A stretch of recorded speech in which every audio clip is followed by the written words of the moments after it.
અમરેલીમાં માતુશ્રી જીજીબેન ફોરવર્ડ હાઈસ્કૂલમાં માર્ગદર્શન કાર્યક્રમ યોજવામાં આવ્યો હતો। અમરેલીમાં માતુશ્રી જીજીબેન ફોરવર્ડ ગર્લ્સ હાઈસ્કૂલ ખાતે સ્વામી ધર્મબંધુજી દ્વારા પ્રવચન કાર્યક્રમમાં વિદ્યાર્થીનીઓને માર્ગદર્શન આપવામાં આવ્યું હતું। કાર્યક્રમ સફળ બનાવવા સ્ટાફે તેમજ ટ્રસ્ટીઓએ જહેમત ઉઠાવી હતી। 5-5 मंजिल तक के फ्लाईओवर 460 किलोमीटर पर घंटे की रफ्तार से चलने वाली ट्रेन ये बनाकर चाइना ने जो क्रांति फैलाई है वो दुनिया में काबिल तारीफ है। उन्होंने जो इतनी तरह से तरक्की किया है वो हम सोच सकते हैं। जब मैंने यही बात पिछले साल मई में बीजिंग यूनिवर्सिटी के वाइस चांसलर माई जलाई से पूछा, मुझे समझाइए कि कौन सा ऐसा गुण आप लोग के अंदर आया कि आप इतनी प्रगति कर गए और कौन सी कमी हमारे देश में रह गई जो हम लोग नहीं कर पाए।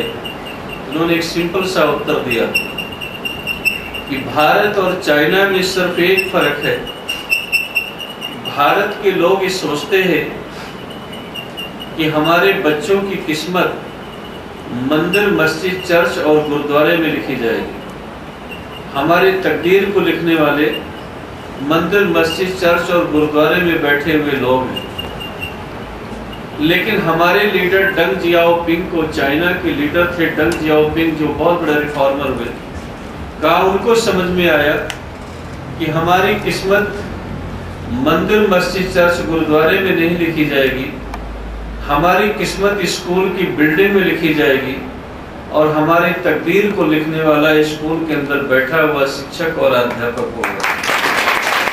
The root of all happiness is enlightenment से मिलता है, समाज से, हिस्ट्री का ज्ञान, कल्चर का ज्ञान, हेरिटेज, धरोहर का ज्ञान, ये सारी चीज हमको सोसाइटी से मिलती है। और तीसरा ज्ञान हमको अपने स्कूल से मिलता है।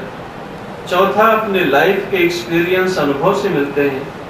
और पांचवा नेचर, प्रकृति से मिलता है। तो क्रिएटिंग नॉलेज, इस तरह से हमें ज्ञान का सृजन करना चाहिए। नर्चरिंग नॉलेज, ज्ञान का संवर्धन करना चाहिए। एंड डिफिमिनेटिंग नॉलेज, और ज्ञान का वितरण करना चाहिए। तो इसलिए अगर हम सुखी होना चाहते हैं, अच्छा बनना चाहते हैं, तो हमें ज्ञान अर्जित करने के लिए प्रयास करना चाहिए। लेकिन इसका दूसरा पहलू है ज्ञान किस प्रकार का अर्जित करना चाहिए।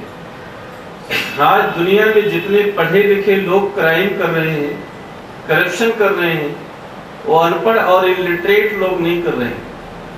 9/11/2001 की घटना के बाद इस दुनिया के एक महान विचारक व्यक्ति हैं, भारत में राधा कृष्णन से लेकर के प्रोफेसर यशपाल तक 13 एजुकेशन कमेटी बनी है, जिसमें सबसे अच्छी रिपोर्ट एजुकेशन में अगर किसी की आई थी तो डॉक्टर D.S. कोठारी की आई थी। Doctor D.S. कोठारी ने उस समय न्यूयॉर्क टाइम्स में आर्टिकल लिखा, यार दुनिया में जितनी टेक्नोलॉजी का ज्ञान बढ़ रहा है, जितने संसाधन बढ़ रहे हैं, उतना ही मानव जीवन असुरक्षित होता जा रहा है।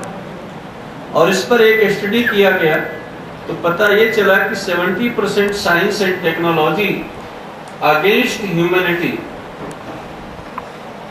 और आज साइंस 70% साइंस और टेक्नोलॉजी है, वो ह्यूमैनिटी, मानवता के विरुद्ध है, इंसानियत के विरुद्ध है। ऐसा क्यों कहने के लिए लोग विवश हुए? अब आप लोग मोबाइल रखते ही नहीं रखते? नहीं रखते, घर में है नहीं है, यूज करते नहीं करते।